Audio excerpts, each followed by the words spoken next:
भगवं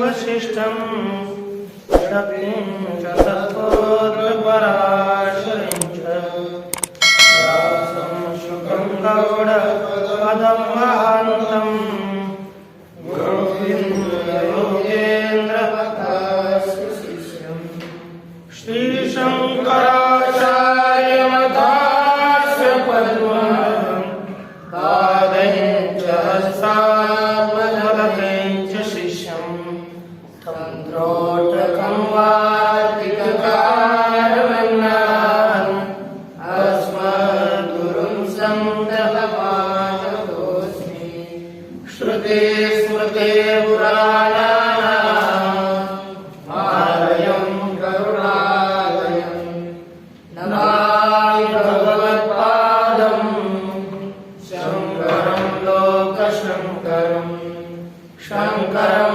शङ्कराचार्यं केशवं बादरायणं सूत्रभाष्यकृतो वन्दे भगवन्तो पुनः पुनः ईश्वरो गुरुरात्मेति मूर्तिभेदविभागिने योगव्याप्तदेहाय दक्षिणामूर्तये नमः।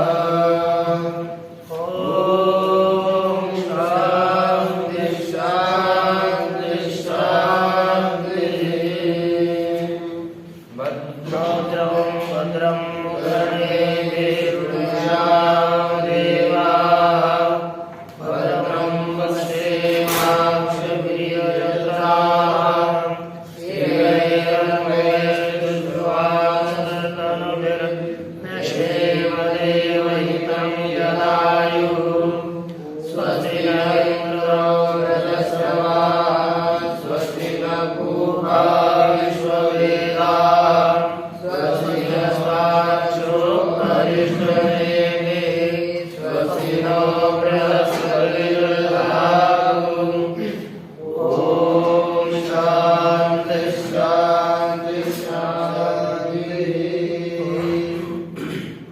भगवान श्री पांडुरंग परमात्मा, श्री आदिगुरु शंकराचार्य, श्री ज्ञानोबराय, श्री जगतगुरु तुकाराम महाराज, संत एकनाथ महाराज इत्यादि सब संतों के अलौकिक अहेतु की अकारण करण ऐसी कृपा से क्रमशः उपनिषदों के विचार के प्रसंग में मुंडक उपनिषद के तृतीय खंड का अब आरंभ होने जा रहा है। अब तक दो खंडों का वर्णन किया। प्रथम खंड में प्रथम मुंडक के प्रथम खंड में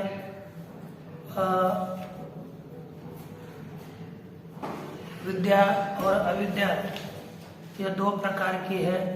उसमें अविद्या कौन सी है उसका कथन किया तत्र ऋग्वेद इत्यादि के द्वारा, और यह तदक्षरम अधिगम्यते ऐसा करके वह पराविद्या बताई, और तद अदृश्य मंत्र मग्राय गोत्र वर्ण इत्यादि मंत्रों के द्वारा पराविद्या का सामान्यतः निर्देश किया। तत्पश्चात प्रथम मुंडक के द्वितीय खंड में केवल अपराविद्या का ही वर्णन किया, और अपर विद्या कहाँ से कहाँ तक संसार गति है उस संसार गति का वर्णन किया। तपश्रद्धेय उपवसत्यरण्य इत्यादि मंत्र से। तत्पश्चात परीक्ष लोकान कर्मचितान ब्राह्मणों निर्वेद माया, इस मंत्र से आगे और दो मंत्र में जिसको आत्म तत्व को जानना है ऐसा जो मुमुक्ष साधक वह श्री गुरु को शरण जाए, और गुरु को भी कहा कि ऐसे सम्यक प्रशांत चित्ताय समान्विताय इत्यादि मंत्र से जो सम्यक छात्र है शिष्य है उसके लिए प्रवाचताम तत्वतो ब्रह्म विद्या, उस तत्वतः उस ब्रह्म विद्या का प्रतिपादन करे।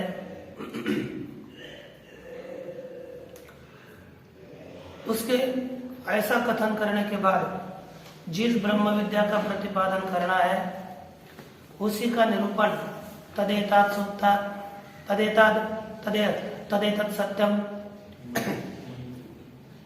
इससे विश्वलिंगा प्रबंध सुदीप्ता पावका विश्वलिंगा प्रबंध स्वरूपा, इसका कथन करके वहां से आगे पूरा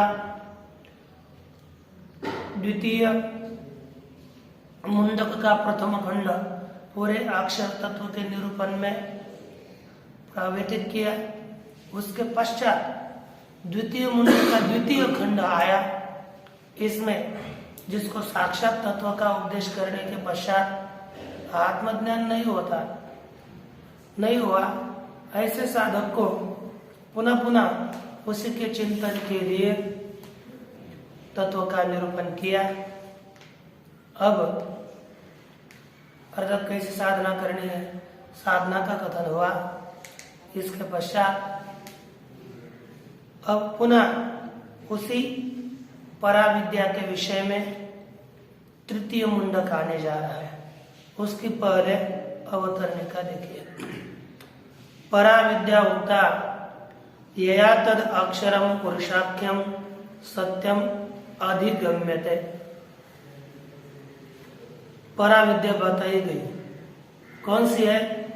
जिसके द्वारा वह पुरुषाख्य सत्य अक्षर जाना जाता है, जिसके माध्यम से वह सत्य नामक अक्षर हम जानते हैं, वह पराविद्या इसके पूर्व में बताई गई। यद अधिगमे हृदय ग्रंथ्यादि संसार कारणस्य आत्यंतिक विनाशस्य, वह पराविद्या बताई गई कि जिसके जानने मात्र से यद अधिगमे, जिसका ज्ञान होने पर हृदय ग्रंथ्यादि संसार कारणस्य, हृदय ग्रंथि काम, यहाँ पर हृदय ग्रंथि काम दिया। तुलसीदास जी कहते कि चित जड़ ग्रंथि परिघई, चित और जड़ का जो तादात्म्य दो में गांठ होती है, चित और जड़ का जो तादात्म्य अध्यास हुआ, यही ग्रंथि जो भी हो, हृदय की ग्रंथि, हृदय यद जिसके ज्ञान होने पर हृदय ग्रंथि आदि जो संसार का कारण है, उस संसार के कारण का आत्यंतिक विनाश होता है। तद उसी आत्म तत्व के दर्शन का उपाय तद दर्शनोपायश्च योग धनुराद्युपादन कल्पनया उक्त, और उसी आत्मा के दर्शन का उपाय भी धनुरादि उपाय, इसके धनु लेकर के धनुरायण औपनिषद जो धनु है उसको ग्रहण करके अब इस तरह से साधना का भी प्रतिपादन किया। अथ इदानीम, अब तत्सहकारिणी, उसके सहकारी, उसी साधन के साधना के लिए सहकारी साधन भी चाहिए। वे सत्यादि साधनानि वक्तव्यानि इति, सत्य बोलना इत्यादि जो सहकारी साधन है वो बताने हैं। इसलिए तदर्थम उत्तरारंभ, साधना के निरूपण के लिए उत्तर ग्रंथ का आरंभ है। प्राधान्येन तत्व निर्धारण च प्रकारांतरेण क्रियते, और प्रधान रीति से तत्व का निर्धारण, आत्म तत्व का निश्चय अन्य प्रकार से किया जाता है। क्यों? क्योंकि दुर्लभ, अत्यंत दुर्लभ गाह्यत्वात् कृतमपि तत्र सूत्रभूतो मंत्र परमार्थ वस्तुवधारणार्थम उपन्यस्यते। इसका पुनः पुनः निरूपण करने की क्या आवश्यकता है? वारंवार इसका ही उसी तत्व का निर्धारण क्यों कर रहे हैं? कहते कि अत्यंत दुर्वगाह्यत्वात्, वह तत्व अतिशय दुर्वगाही है, उसका अवगाहन ज्ञान शीघ्र नहीं होता। उसका कृतमपि, उसका निरूपण किया है तो अभी तत्र सूत्रभूतो मंत्र, उसी के विषय में सूत्र रूपी मंत्र परमार्थ वस्तु के अवधारण के लिए, परमार्थ वस्तुवधारणार्थम अर्थात पारमार्थिक वस्तु के निश्चय के लिए उपन्यास्यते, उपन्यास अर्थात आरंभ किया जाता है। इससे अब इस अवतरणिका से क्या निश्चित होता है?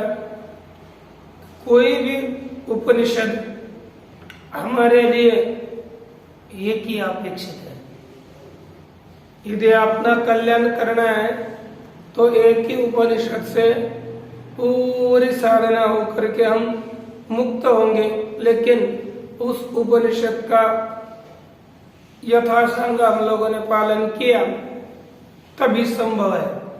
अब इसमें क्या करना है? मुंडक, एक ही मुंडक उपनिषद में विद्या कौन सी है, कौन सी दो, कौन सा विभाग है, किस विद्या से अंतःकरण शुद्धि पूर्वक हम आगे ऊपर जाते हैं, अंतःकरण शुद्ध होने पर हमको क्या करना चाहिए, किस तत्व को जानना चाहिए, उसका निरूपण किया। नहीं जान पाते तो साधना क्या बताई, ठीक है, तो भी नहीं जाना तो और उसके लिए सहायक साधना कौन सी है।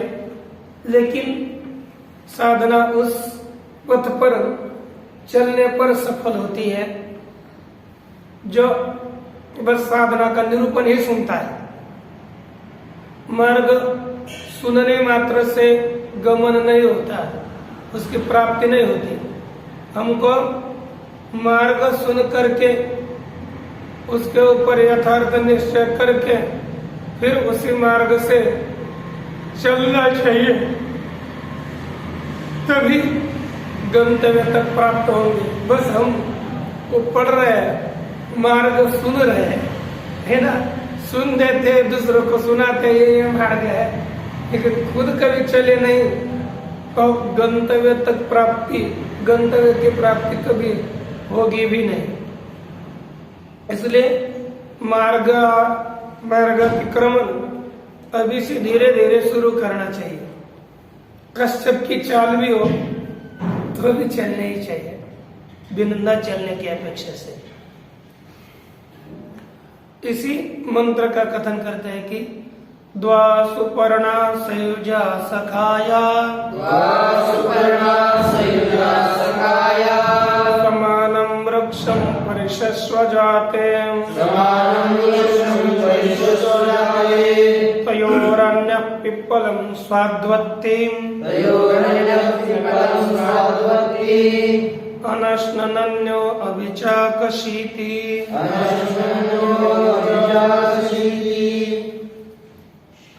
अन्वयार्थ, द्वा सुपर्णा सयुजा सखाया, यहाँ पर छांदस द्वितीया को आ हो चुका है। क्या हो गया? छांदस आ। चाहिए था द्वौ सुपर्णौ सयुजौ सखायौ, इस तरह के शब्द का प्रयोग होना चाहिए था, लेकिन द्वा सुपर्णा सयुजा सखाया इस तरह का शब्द प्रयोग है ना। तो पूरा क्या होगा? द्वा सुपर्णा सयुज, द्वौ सुपर्णौ सयुजौ सखायौ समानं वृक्षं परिशस्वजाते। स्वजाते द्विवचन कि दो का अर्थ दो, सुपर्णो शोभन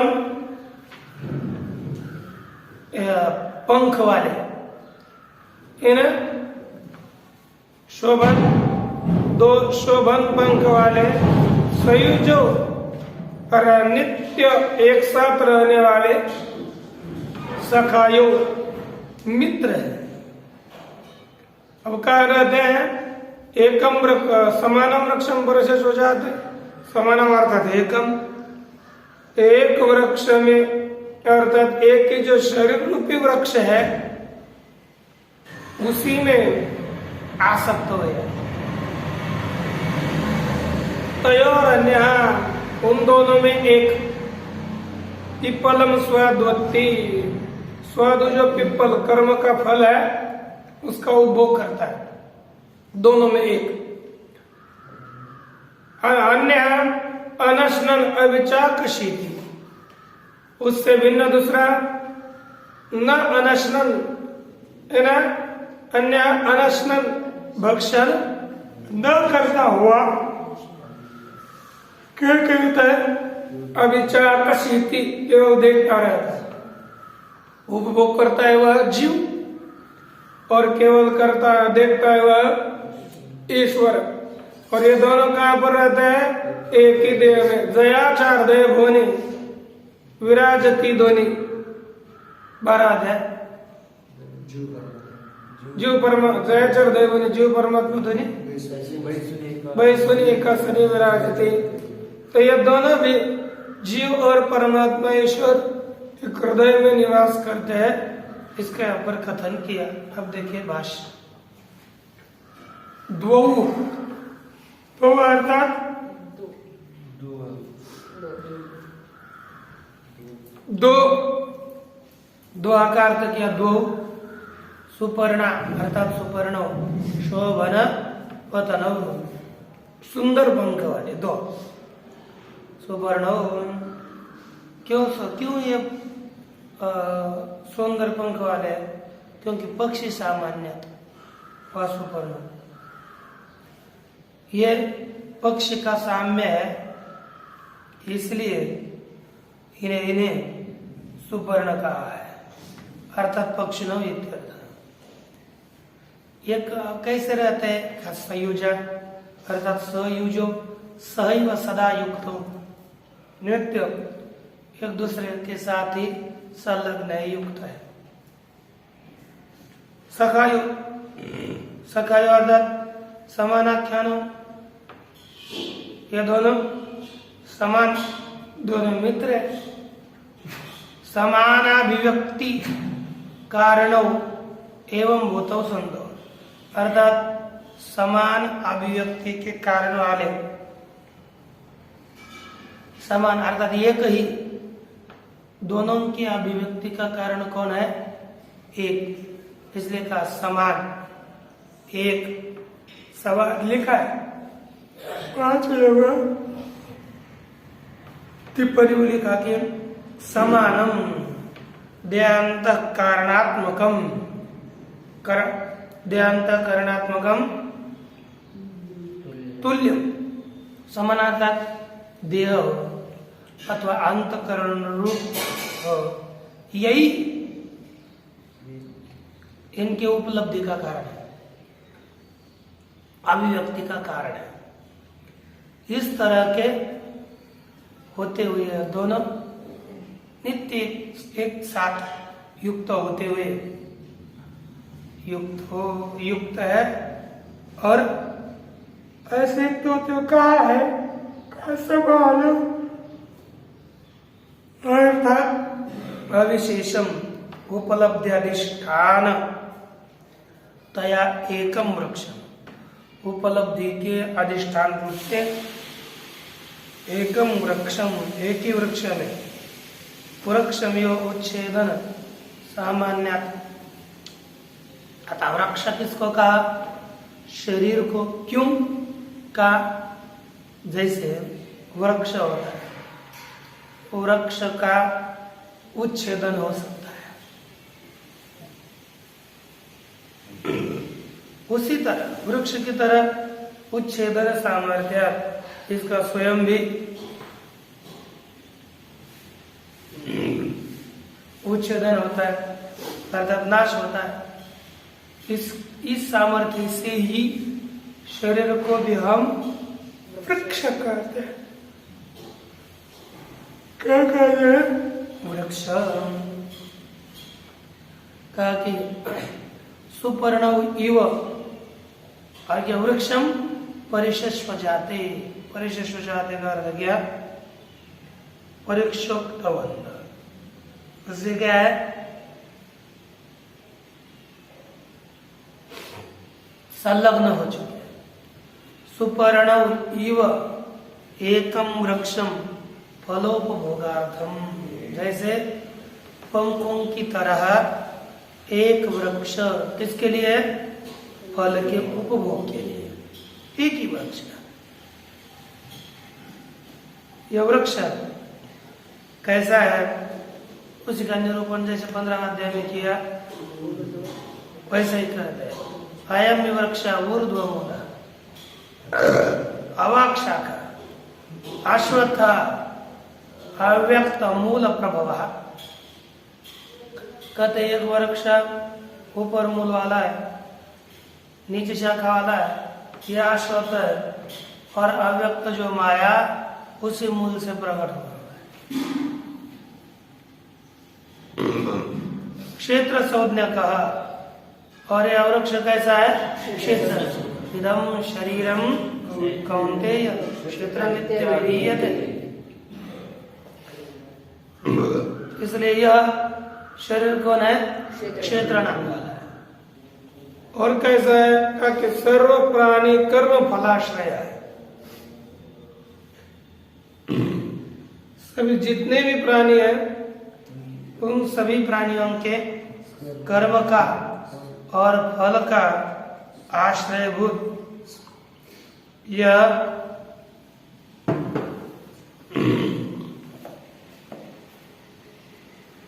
कर्म और फल का आश्रय वह जो वृक्ष है उसी वृक्ष में परिष्वक्त हो, एक उसको ही आलिंगित किया, उसे अपने उसी का आश्रय किया।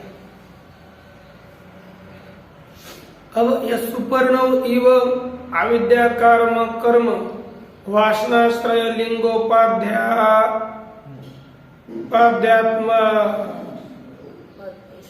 आत्मेश्वर कहते हैं कि जैसे दो पक्षी होते हैं, जैसे पक्षी एक आधे वृक्ष का आश्रय करते हैं, जैसे सुपर्ण इव जैसे पक्षी की तरह ही अविद्या काम कर्म वासना, कौन कौन? अविद्या काम कर्म और वासना, उन वासना के आश्रय जो लिंगोपाधि है, वासना का आश्रयभूत जो लिंगोपाधि, उसमें उपाधि वाले जो आत्मा और ईश्वर है, वे आत्मा और ईश्वर इन दोनों ने एक देह रूपी वृक्ष का आश्रय किया। तयो हो परिष्वक्तयो देह रूपी वृक्ष का आश्रय करने वाले जो दोनों, उनमें अन्य कर एक दूसरा एक क्षेत्रज्ञ लिंगोपाधिम आदि वृक्षम आश्रित लिंग उपाधि वाले वृक्ष का आश्रय भी किया है।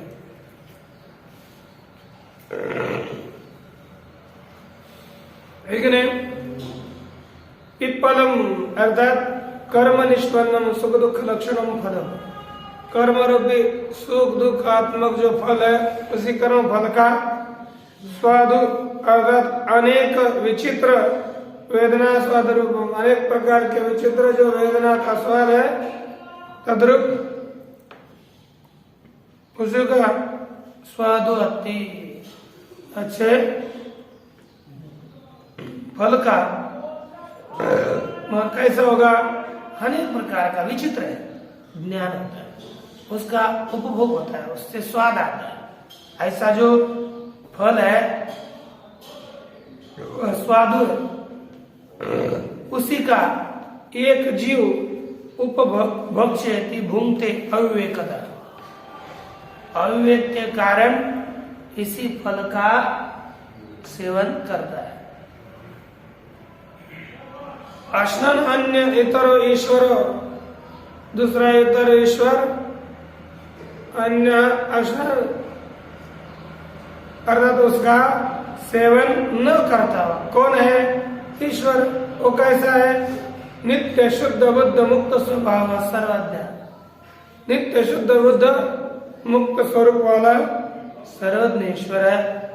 सर्वपारी ईश्वर न अश्नाति, वह ईश्वर सेवन नहीं करता। कर्म फल का अनुभव कौन करता है?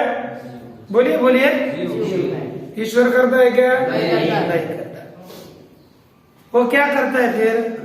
स तु अनश्न प्रेरयता ही आस। यह ईश्वर केवल प्रेरक है, प्रेरित करता है और कुछ नहीं। उभयोर भोज्य भोक्ता और नित्य साक्षित्व सत्ता मात्रेण, दोनों का जो नित्य, इन दोनों में एक भोज्य है। अच्छा, उभयोर भोज्य भोक्ता, दोनों ही भोज्य और भोक्ता, इन दोनों में नित्य साक्षित्व सत्ता मात्रेण, नित्य साक्षी सत्ता मात्र से यह प्रेरक होता है और कुछ नहीं करता। केवल सत्ता है इसकी, इस सत्ता मात्र से प्रेरित करता है। सतो अनश्वन अन्य, वह तो उन दोनों में एक अनश्वन विषयों का सेवन न करता हुआ रहता है। केवल क्या करता है? अविचा कशीति, केवल पश्यति एवं केवल देखता है। दर्शन मात्र ही तस्य प्रेरित न राजवत, जैसे राजा बहुत उससे प्रेरित कर लेता है, उसी तरह का इसका प्रेरितृत्व नहीं, बस उनका दर्शन लेना यही, अर्थात उसके दृष्टि मात्र से वो देखता है तो इस सब को प्रेरित उसके प्रकाश मात्र से सब प्रेरित होते हैं। वह स्वतः प्रेरित, यानी जड़ पदार्थ कोई राजा जैसे लोगों को प्रेरित करता है उस तरह से प्रेरित नहीं दिखता।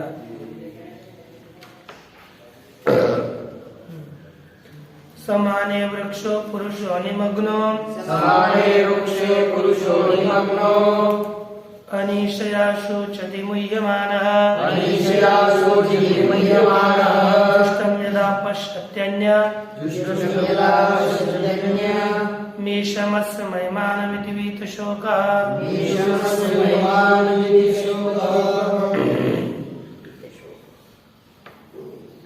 समाने वृक्षो पुरुषः निमग्न, समान जो एक पूरा में बताया गया था तो शरीरात्मक वृक्ष है, उसमें पुरुषः निमग्न, पुरुष निमग्न है।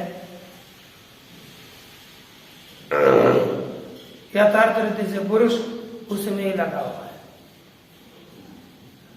और असमर्थ है, इसलिए मुह्यमानः शोचति, मोहित होता हुआ शोक करता हुआ है ना। अनिशया, अईश्वरता के कारण मोहित होता हुआ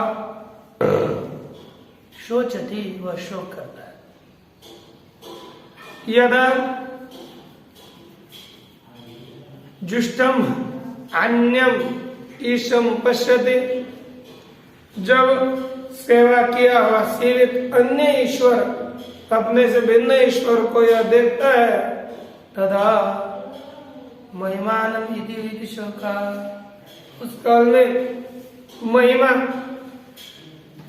है ना, उसी महिमा को यदि देखता है, जानता है, तब वीत शोक भवति, शोक रहित हो जाता है, उसमें किसी प्रकार का शोक नहीं आता।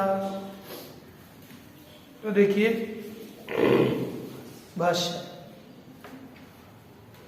तत्रैवं सति समाने वृक्षे, इस तरह दोनों एक ही वृक्ष में बैठते फल का अनुभव करते एक नहीं करता, तो ऐसी स्थिति होने पर समाने वृक्ष यानी यथोक्त शरीर, पूर्वोक्त शरीर में पुरुष भोक्ता, इस शरीर में जो पुरुष है वही भोक्ता है, वही जीव है। अविद्या काम कर्म फल राग आदि गुरु भाराक्रांत, संसार में पड़ा हुआ ना, उसमें कितना भार है? आसक्ति का भार, पुनः अज्ञान का भार, कामना का भार, कर्म का भार और फल का भार, राग आदि विषय पर।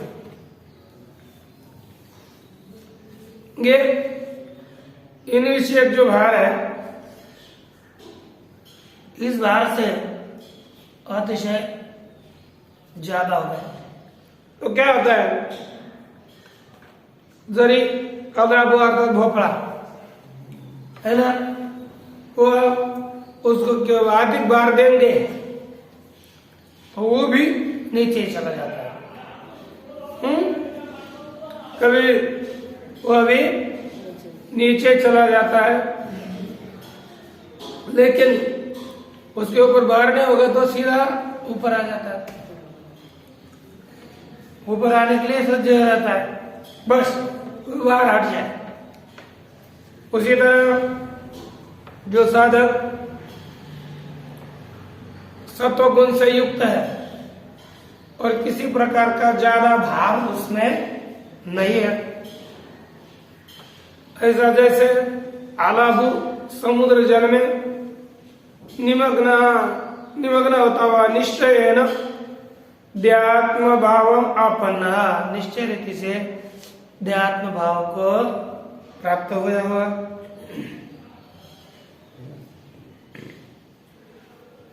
क्या होता है? जिसने निमग्न हो गया तो निश्चय ध्यात्म भाव, ऐसा पुरुष अयम एव अहम अमुष्य पुत्र, यह मैं इसी का पुत्र हूँ, इसका नातू हूँ, मैं पतला हूँ, मैं स्थूल हूँ, मैं गुणवान हूँ, मैं दुर्गुण हूँ, मैं निर्गुण, सुख हो सुखी हो दुखी हो, इति एवं प्रत्यय नास्ति अन्यस्मादिति जायते। कहते कि ये इसी तरह का ज्ञान अन्य से उत्पन्न नहीं होता।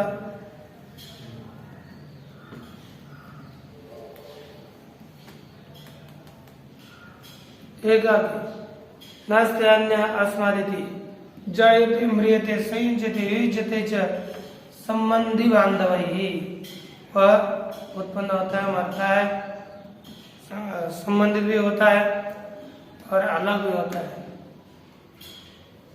ऐसा जो बंदी बांधव है उनके साथ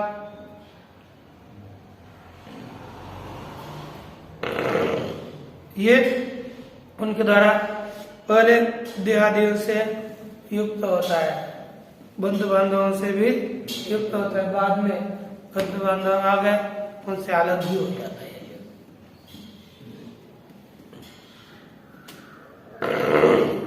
अतः अनिशया न कस्यचित समर्थो अहम, और ये असमर्थ होने का क्या बोलता है? सामर्थ्य ही है, इसलिए क्या कहता है? असमर्थ अहम, मैं समर्थ रहित हूँ।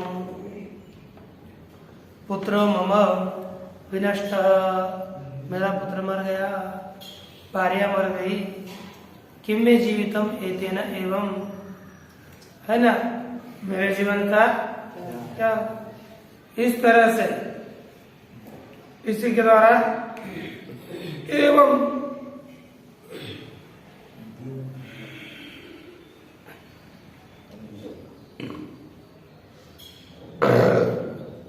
किम में जीवित है ना, इस तरह दीन भाव, यही आदेश है।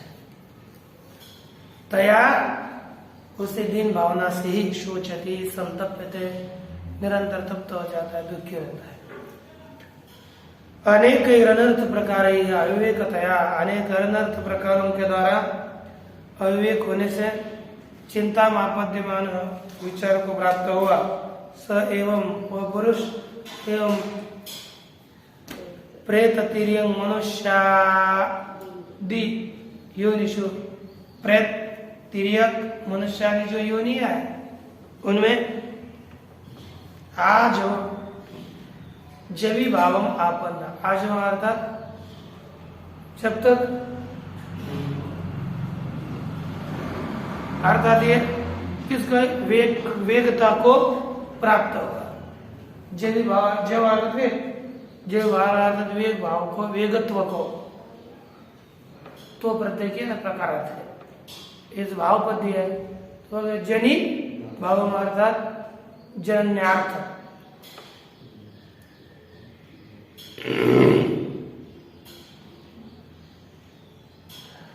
कदाचित अनेक जन्मसु है ना, अनेक जन्मों में शुद्ध धर्म संचित निमित्ततः धर्म का संचय किया है ना, अर्थात शुद्ध पुण्य को प्राप्त किया उसके निमित्त यह क्या होता है, इसकी प्राप्ति यह मोहित होता है। अथवा केनचित परम कारुण केना, कोई परम कारुणिक है उसके द्वारा दर्शित योग मार्ग, अरे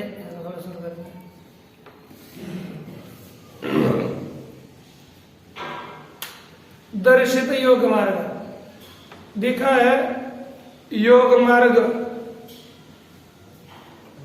ऐसे पुरुष दर्शित योग मार्ग अहिंसा, सत्य, ब्रह्मचर्य, सर्वत्याग, शम, दम इससे जो युक्त है वह पुरुष समाहितात्मा संजुष्टम, समाहितात्मा होकर है ना, जुष्टार्थ सेवित अनेक योग मार्ग ही, अनेकों योग मार्गों के द्वारा कर्म विषय और कर्मों के द्वारा यदा यस्मिन काले पश्यति, जिस काल में वह जानता है, ध्याय मानो अयम अस्य जगतो अयम अहम अस्य आत्मा,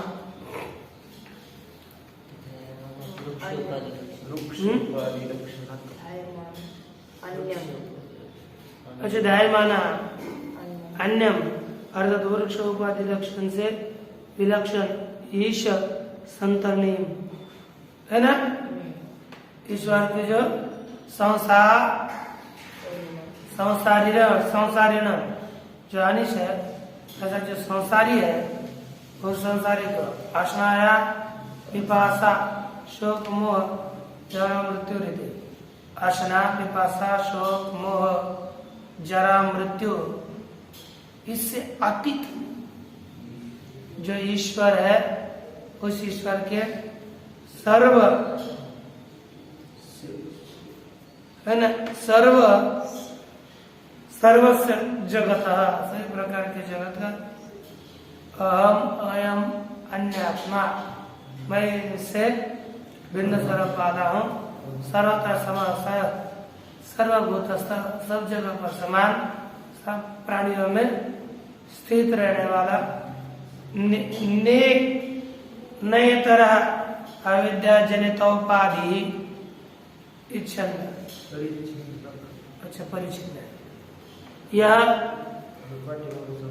जगत अयम अहम अस्मि आत्मा, सर्वस्व जगत अयम अहम आत्मा अस्मि, सभी जगत का मैं यह आत्मा, सर्वस्व सम सबके लिए समान, सार्वभूतस्था सर्व प्राणियों में स्थित हो, नई तरह दूसरा नहीं हो, कोई दूसरा पदार्थ ऐसा नहीं, अविद्या जनितोपाधि परिच्छिन्न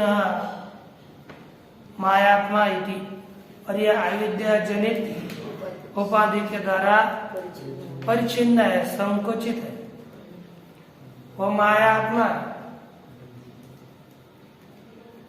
और इस तरह से विभूति महिमानम जगत रूपम अस्ति, विभूति को महिमान को जगत रूपी इसके महात्म्य को